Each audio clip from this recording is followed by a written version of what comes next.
Bonjour, on se retrouve aujourd'hui pour une nouvelle vidéo et aujourd'hui on se retrouve pour l'update lecture du mois de janvier.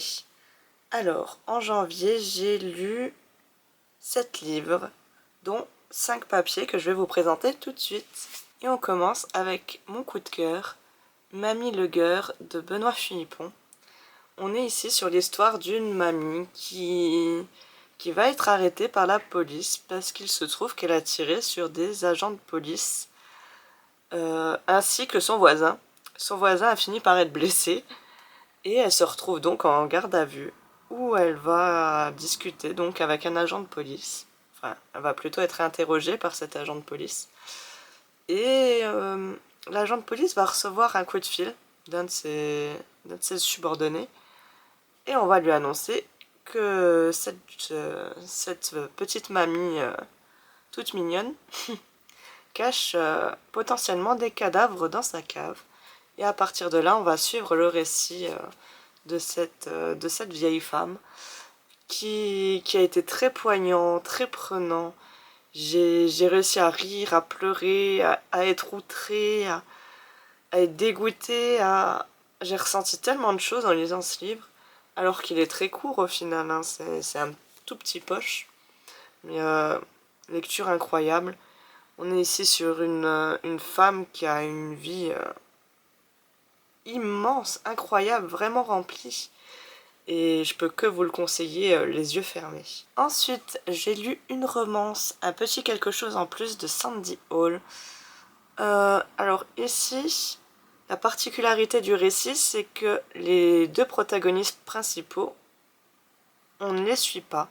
En réalité, on voit cette histoire d'amour par le biais des autres personnages qui gravitent autour d'eux. Donc on n'a jamais les pensées du héros ni de l'héroïne, mais au contraire, on a les pensées de tous ceux qu'ils rencontrent, dont leur professeur, la serveuse, les camarades de classe, un écureuil, quand même, il faut le noter. J'ai trouvé ça assez long, malheureusement.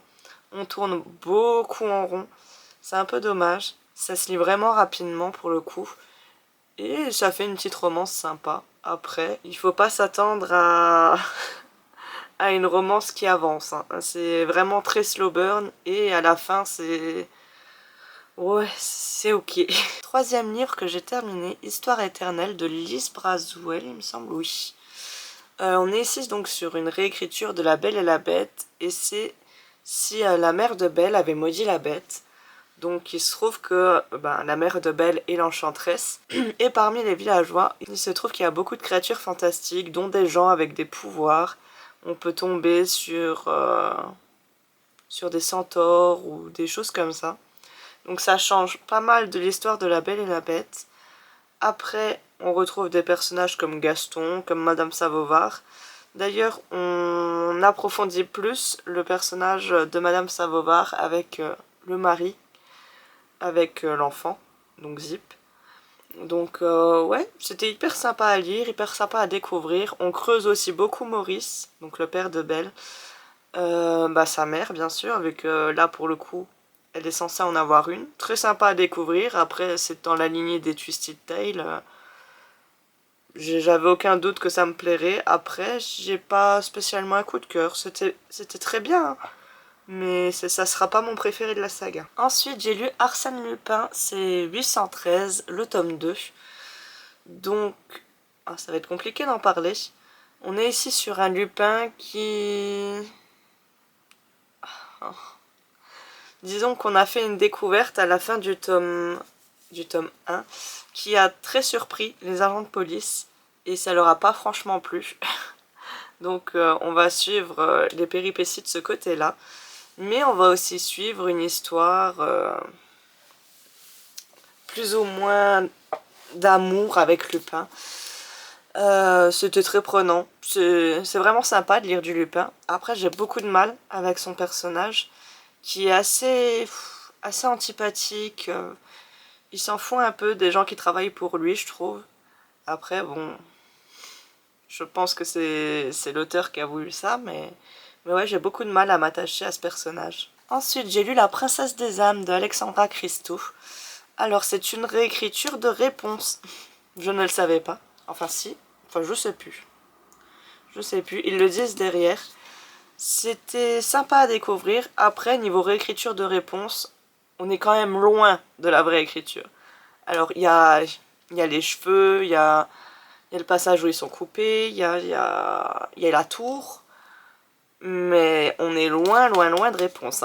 Ne vous attendez pas à quelque chose de similaire. On est ici sur un roi très tyrannique avec son peuple, qui a décidé d'organiser, comment ils disent?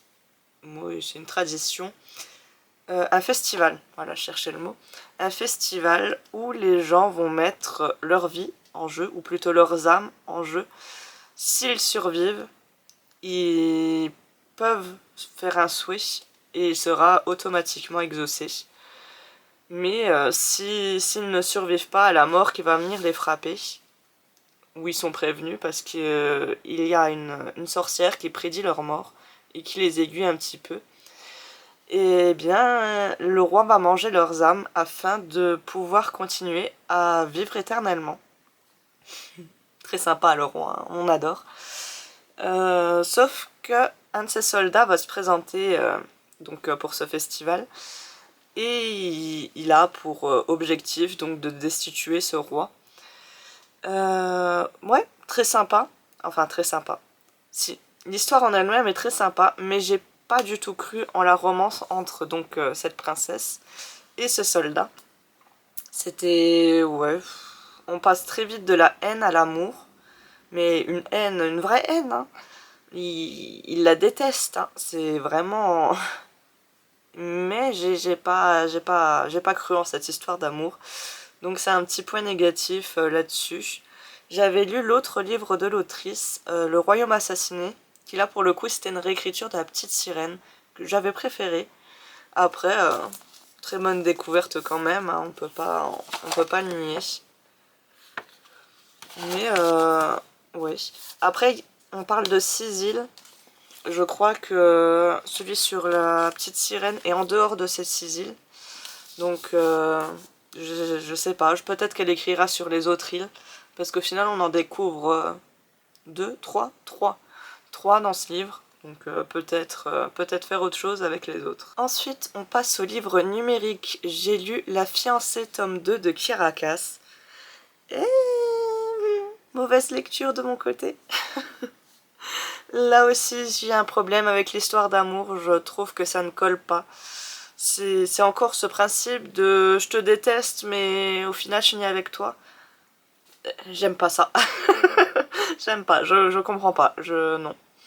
Mais bon, enfin. Donc, on est ici où elle part pour un autre pays.